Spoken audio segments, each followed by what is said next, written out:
Okay, today I want to tell you about two variables that are affecting the current real estate market, and these variables had a significantly different configuration in the last real estate cycle. So as prices rose last time, we were looking at a very different set of conditions than we are now. It's really going to affect pricing and liquidity going forward, and for that reason, you need to know about this.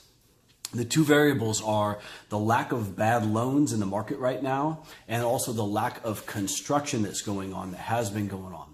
And so you may remember in the last real estate run-up, there was this huge number of bad loans that were being made. In fact, this is what basically caused the last foreclosure crisis, is that about 30% of all new loans were either adjustable rate mortgages or negative amortization or interest-only loans. And all those mortgages have the following features. Basically, you get a teaser rate, and after 3 years, 5 years, or whatever, it resets, and now you've got to make a full mortgage payment. So people would buy a house and they'd have a $2,000 a month mortgage payment, and then 3 years or 5 years later, that would jump to like $3,100, and then they couldn't make the mortgage payment and they would default. If 1/3, 30%, almost a third of all the loans being made in the country have that character over multiple years, then when they all start to reset, it's going to cause a huge avalanche of supply to come onto the market, overwhelm the buying power, and push all the prices down. And that's exactly what happened. This time around, that is simply not in place. The percentage of new mortgages that have been made in this cycle since it bottomed and started coming back up, it bottomed in 2012 here in Paso Robles. And it was about 3 to 4%. So it dropped down to nearly nothing, and now it has risen back up to about 9%, which means we do not have a large volume of bad loans that are going to reset and create a foreclosure crisis in the near future. Now, maybe they'll start making loans like that again and make them in large volume, and then 5 years from now, that'll happen. That's entirely possible.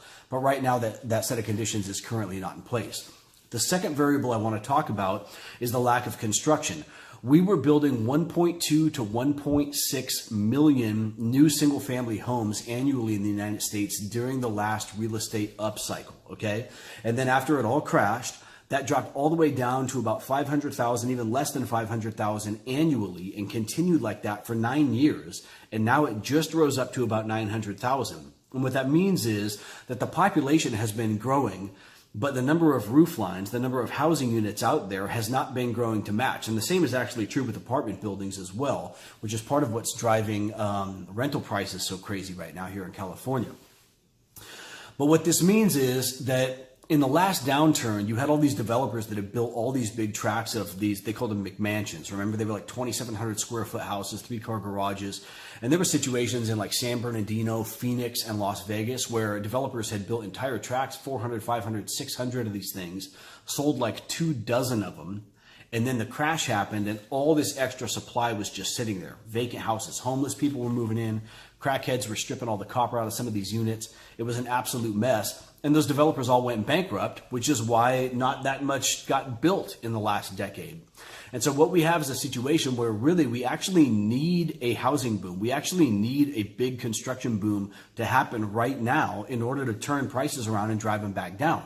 The problem is we have a full decade backlog, okay? It was 1.2 to 1.6 million per year and then dropped to less than 500,000.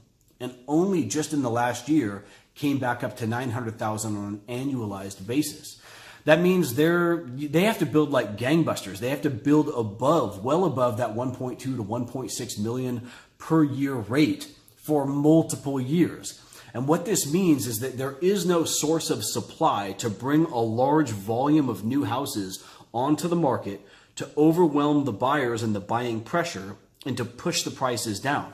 It's not going to come from foreclosures. It's also not going to come from a building boom because we've had the exact opposite of a building boom.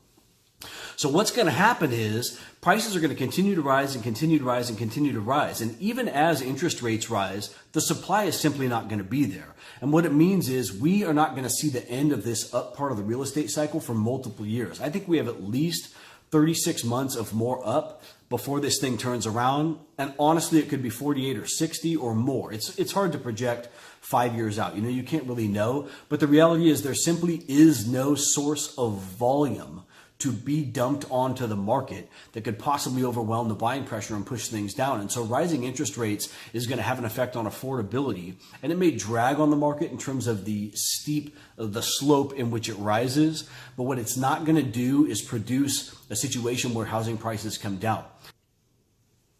So in conclusion, there is no source of volume present in this market that really can overwhelm the buying pressure and push things down. Rising interest rates is not going to be able to do that. Interest rates are going to rise moderately, but not heavily over the course of the next couple of years.